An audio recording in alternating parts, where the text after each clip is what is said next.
Welcome everyone to a new episode of talking about my disastrous life. Yes, it's been a few days, but a lot has happened in the past few days. So I guess the most now here's the thing. I'm hoping that my Roblox friends don't join me because they're gonna want my attention, and I really don't want that. You know what I mean? Like I don't I don't want to. I don't want any attention from them. Like I haven't gotten sleep all night, so I'm gonna be a little slow. I'm actually hoping to make a phone call today at 9 a.m. It's 8:16 in the morning as I'm recording this as of 52 seconds in. So I'm just trying to keep awake. Find things to keep me awake, basically. So where do we begin? So basically, the first piece of news is that my Grindr subscription has been canceled. Now, here's the thing about Grindr, right? Literally, what these apps are literally no different from gambling, and let me explain why. Right? You would think, oh well, if you found a date or you found somebody that was reasonable, then you would stick to them, and they would probably do the same thing for you. Not at all, right? The way that Grindr works is it's just like gambling. Terrible statistics. You lose all your money. You lose all your stuff in gambling. You lose all your stuff in dating app. You waste money and you don't get any dates. The addiction is there. I can find myself a nice boyfriend, or if it's Tinder, a girlfriend, right? And I could win big, so that part's covered. You deposit money in. Both are require that. People keep wanting to win, right? So both gambling and Grindr and other dating apps, people will find some girl or guy that looks okay, and they'll always want more. They'll always want somebody that looks better. I'm somewhat hypocritical of this. I won't lie. But they'll always they'll never settle. There's so many fish out in the sea. They want to see if they can catch a bigger one, right? That's how humans are. Humans don't want to settle for things. They want things to be bigger, better. Does that sound familiar? Bigger and better. You know what I mean. Anyways, they want things to be bigger. They want things to be better. They never want to settle. They want to live in the moment.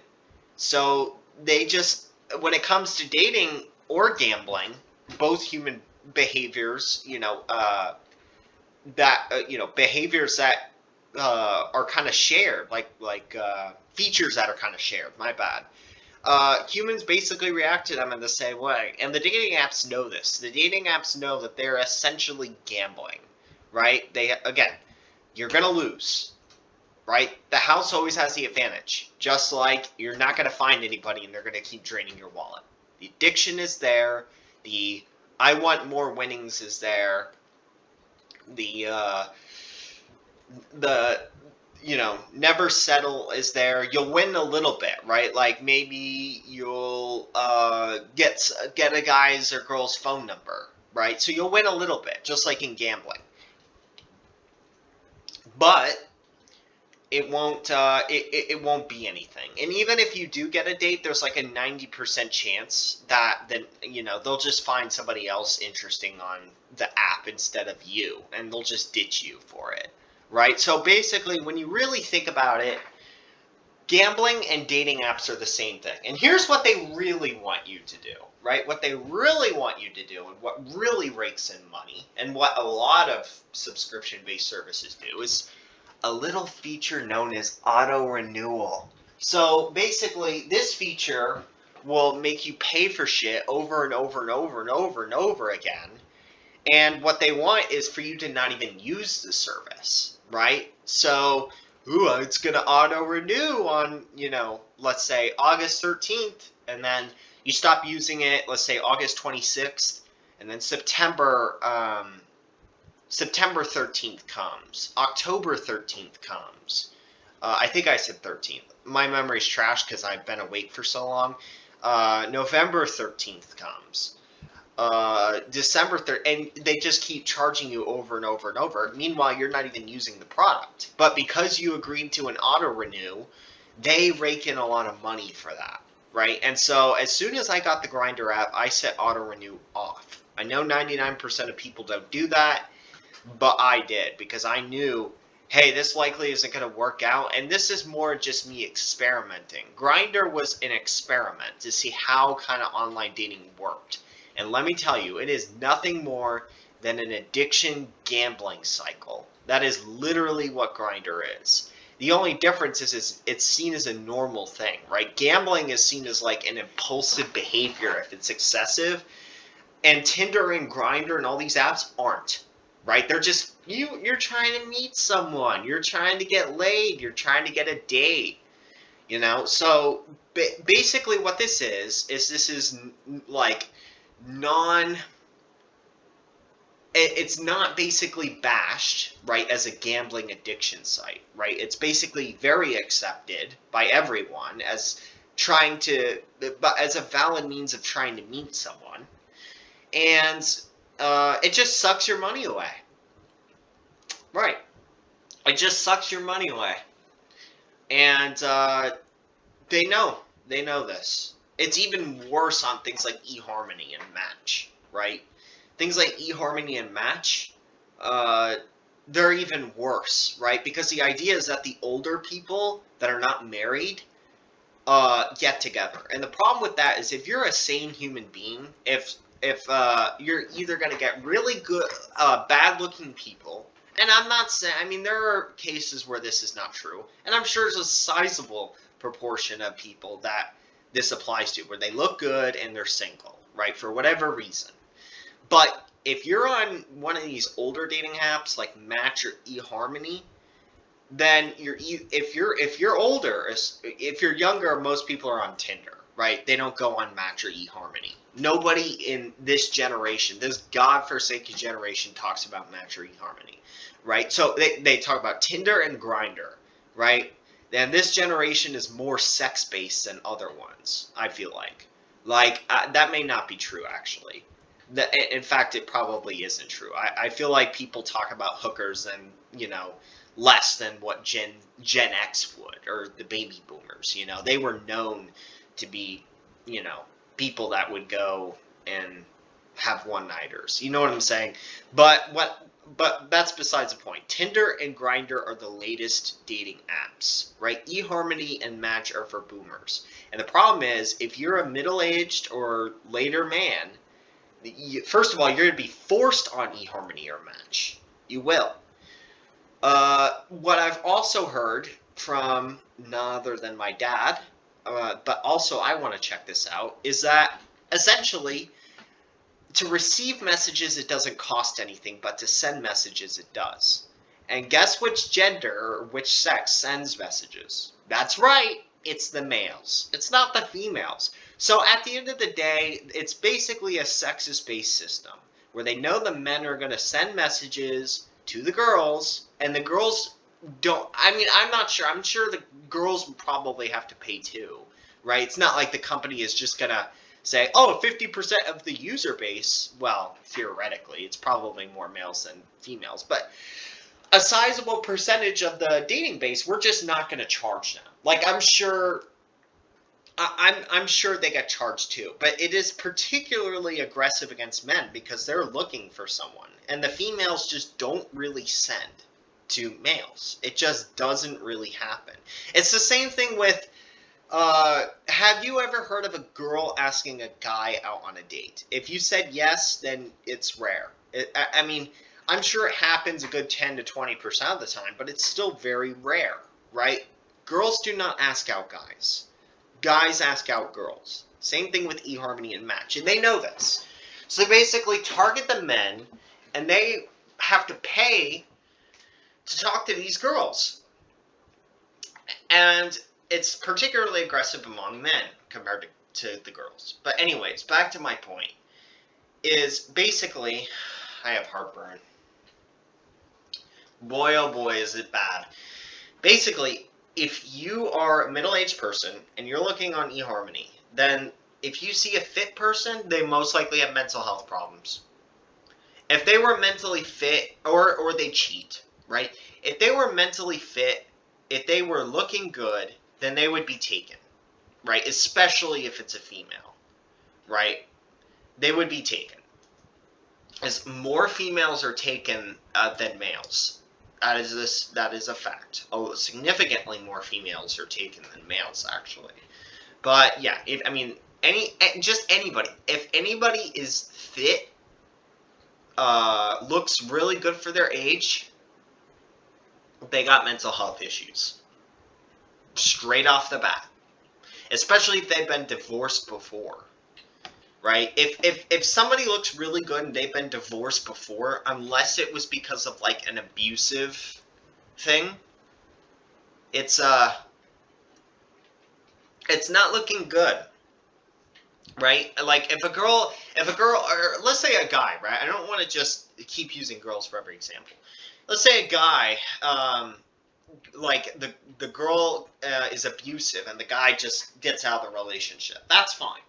Right? But otherwise, if there was like consistent, like if the relationship just ended, then it's probably a guy with mental. So the other thing that's really common with these older dating sites is fucking like overweight and obese people, right? Now, I don't have a problem if you're overweight or obese.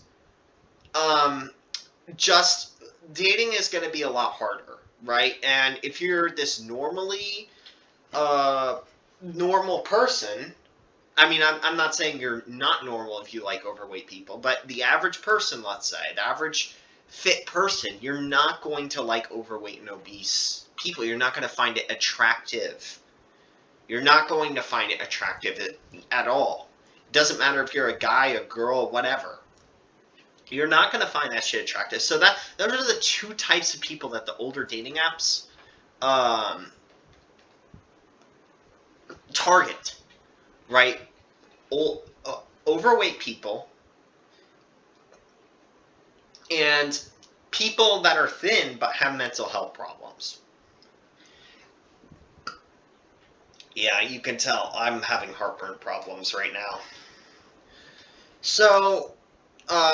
right. So what was my main point? Because my main point was a long time ago.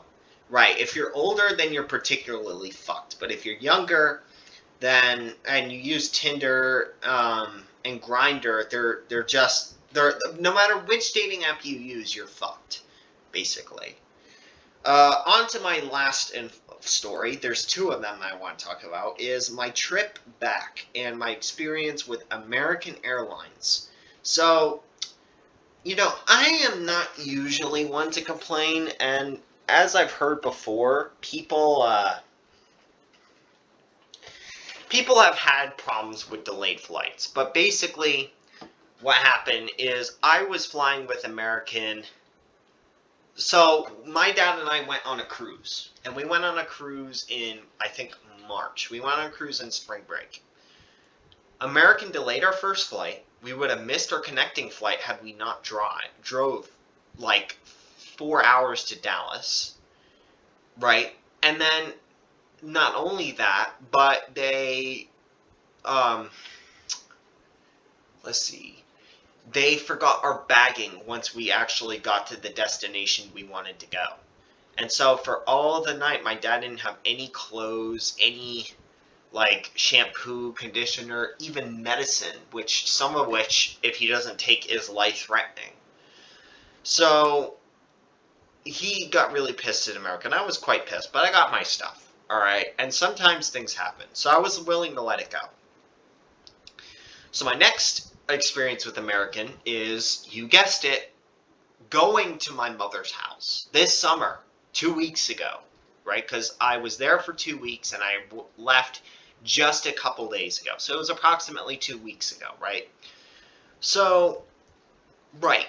So what happens is, I guess there's a computer glitch or something, right? But it's been a few days since the computer glitch, and generally, I think it should be fine. I mean, the computers are all working again.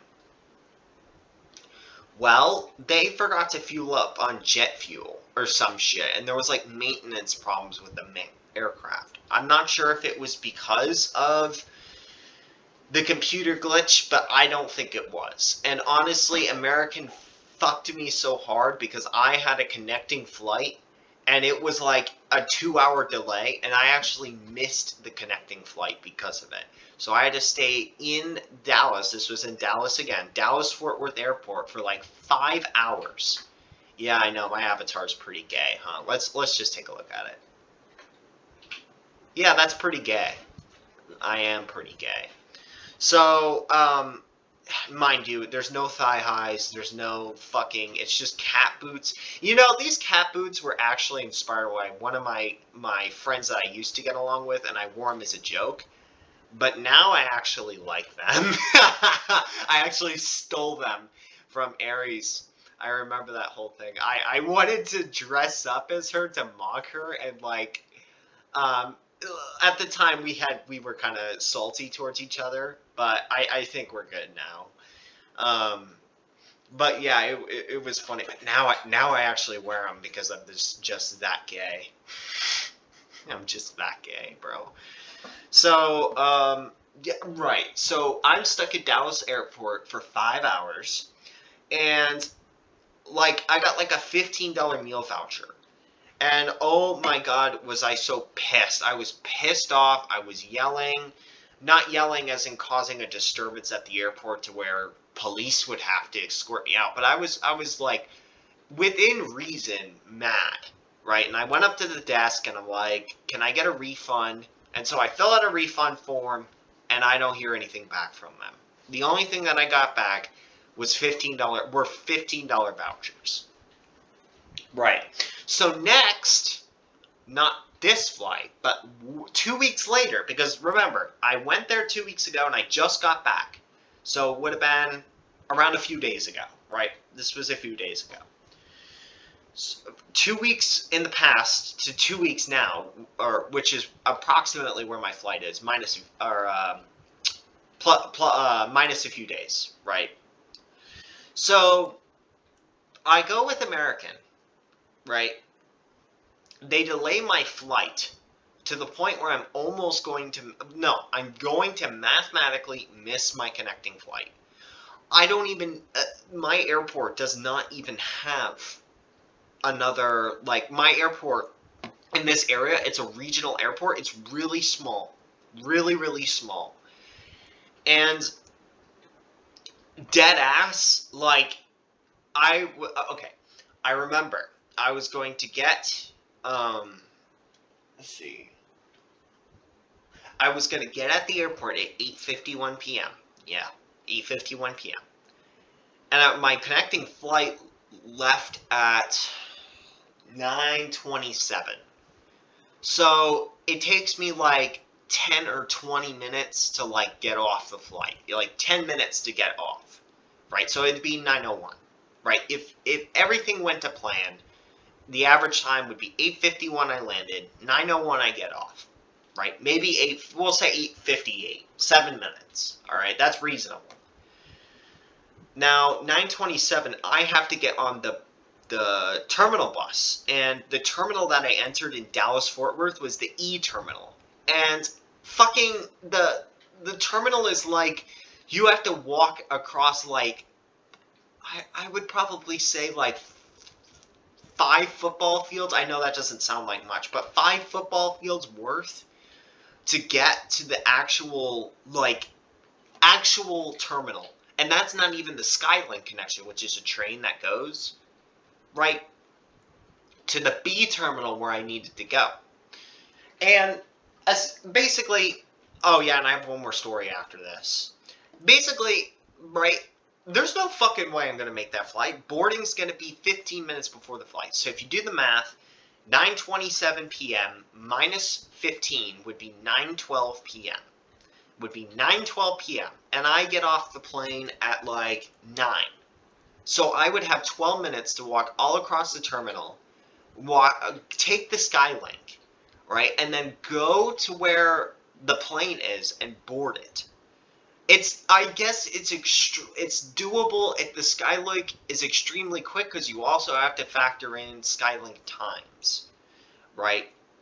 You also have to factor in the distance or the amount of stops between B and E. In this case, let's see. I went from, because it all resolved itself. I would have went from the E terminal to D to C to B. I think that's how it works. So it was like mid. No, wait a minute. I had to go from the B terminal to the E terminal. That's right. I'm sorry. I'm confused because last time I had to go from the E terminal to the B terminal. So I had to go from the B terminal to the E terminal, right? So I had to go through C, D, and E. So it wasn't the longest ride in the world. But depending on how long the train took to get there, I almost mathematically impossible that I'd make it. Unless they held the flight up. In which case it could fuck other people, and America would get even more, right? That's the thing. It's like, if you've ever wondered, well, why don't they just wait for me? It's because other people have tight connecting flights, right? And if they delay it for you, it fucks up multiple people, right? Especially if it's already a delayed flight. In this case, it wasn't, but I'm just saying, right? So that's why they never wait on you. It's because, yes, people will literally have 15, 20 minutes to get to their gate terminal, right? I mean, probably not, considering the fact that they probably, it depends, right? So if, let's say, the next flight to that specific location on the connecting flight is like 9 hours from now or whatever, like if it's super inconvenient to fly without a tight schedule, you know what I mean? Without that tight connecting flight, that specific flight, it's very inconvenient time-wise, then people will do it, right? If it's delayed, then especially, right, people are going to be fucked if they wait for you, right? So them waiting for me is not likely, and it's really not taking into consideration other people that have tight connecting flights. So, anyways, this flight wasn't delayed, right? Of course, right? This is what happened last time when I was going from the B terminal to the E terminal to the B terminal, right? Fucking, like, it delayed the first flight a lot, but the second flight got delayed like very shortly, like very. Actually, no, my bad. The second flight was on time, right? And if there was a computer glitch, I would have been more prone to believe that all three of my flights, or in this case, it'd be both flights, would be delayed, right? So I missed the first flight. The second flight I had to get on, which was 5 hours later, that was delayed a little bit, right? So, yeah, right. So you understand what I'm saying now, right?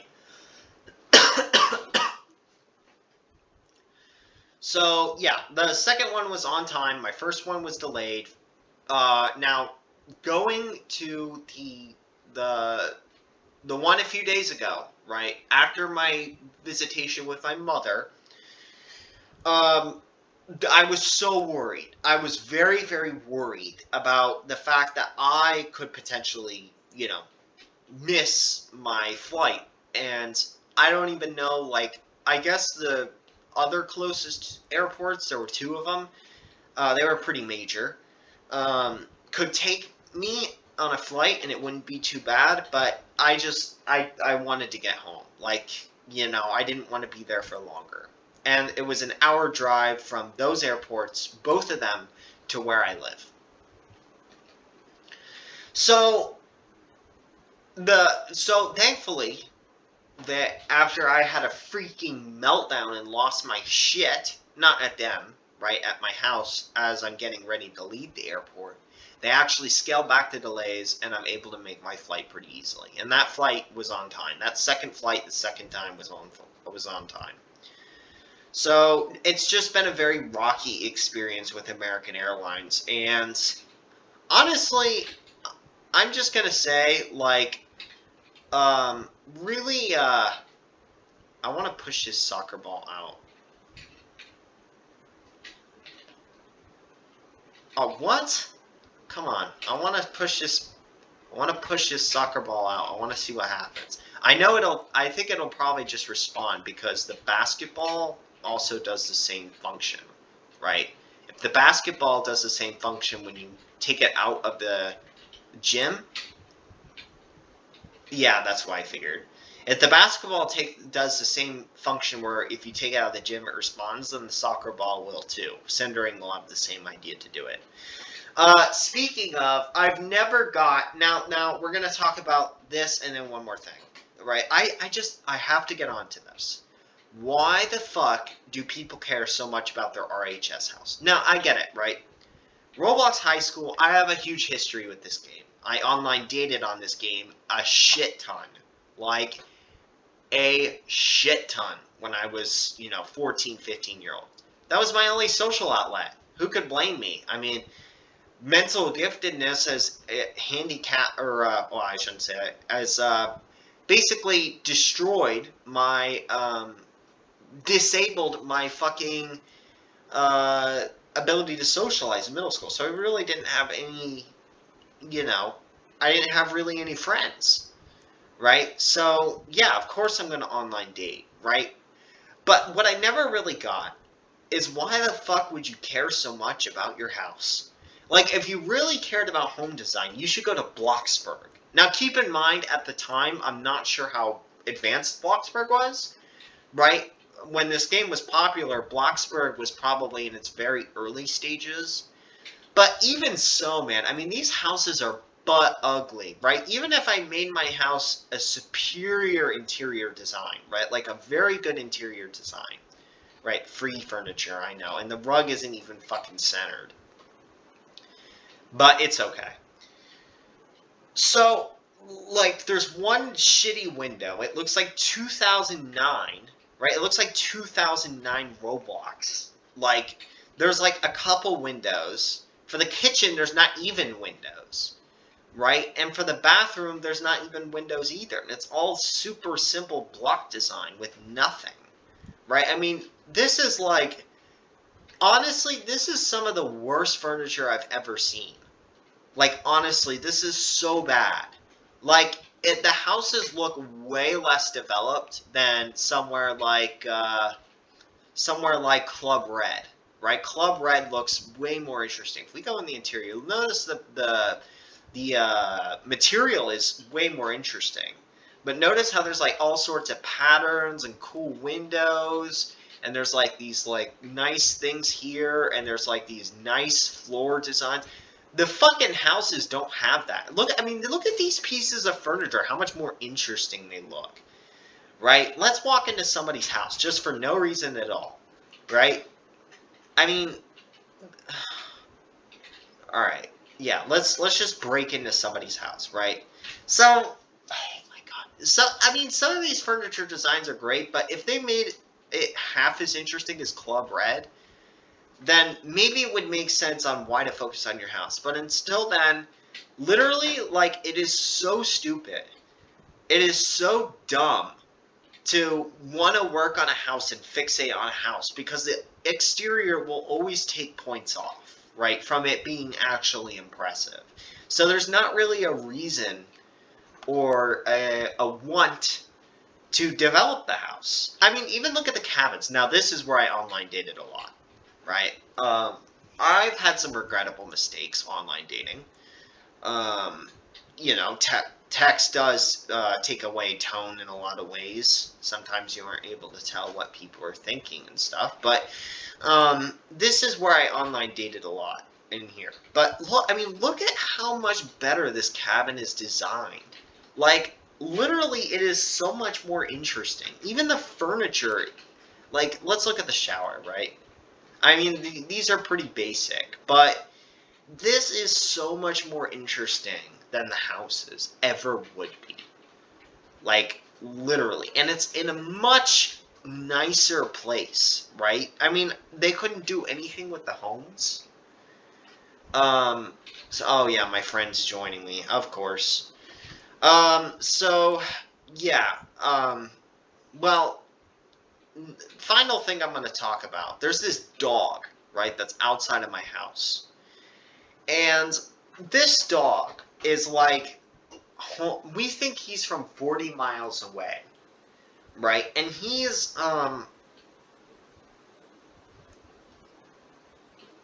like, bro, he's like has ticks in his eyes. He's out in the heat and stuff, and so we're trying to get him to trust me. Not now. He's trying to get him. I'm trying to get him to trust me, and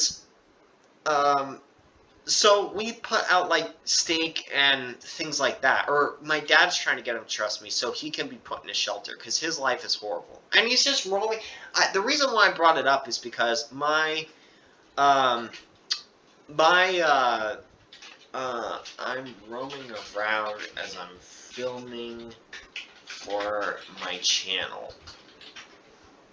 Okay, so right. So this dog, like, really needs like serious help. So, and he's just been roaming around. Like, I literally saw him as I'm recording this video, literally like going around the house. So yeah. All right. Well, that's all. See you guys.